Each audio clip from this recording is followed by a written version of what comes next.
We begin with this. The deadly attack on the United States consulate in Benghazi, Libya, was preventable. That is the firm conclusion of a scathing new report.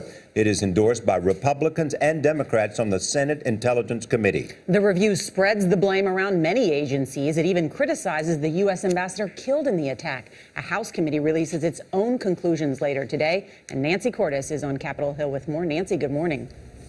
Nora and Charlie, good morning to you. This was a bipartisan report by the committee with the most access to intelligence. And they found there were so many warnings of problems in Benghazi before the attack that the State Department should have beefed up security at its compound there or closed it altogether.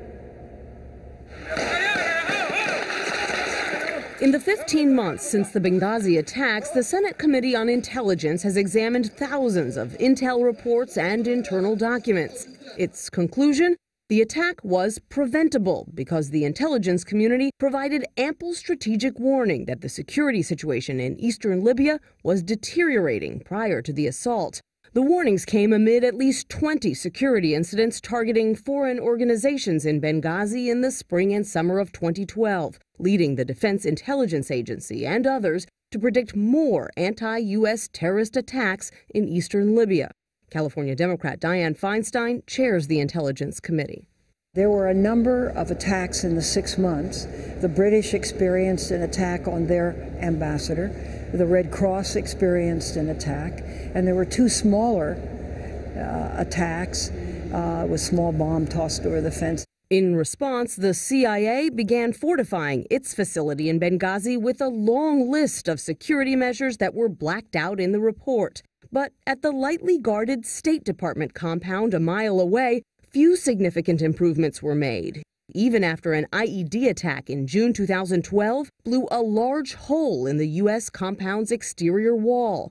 On the night of September 11, 2012, at least 60 different attackers easily gained access to the Benghazi mission and set it on fire. Some requests for more security in Libya had been denied by State Department officials in Washington.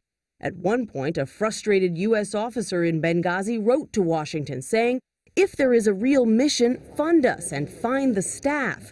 Senator Saxby Chambliss is the Intelligence Committee's top Republican. I think the most significant finding that we made was the fact that this attack was preventable. I don't think there's any question about it.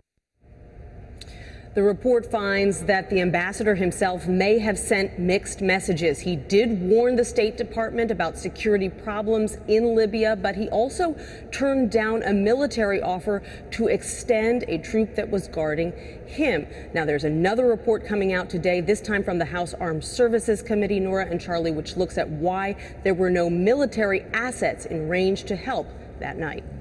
Nancy, thanks.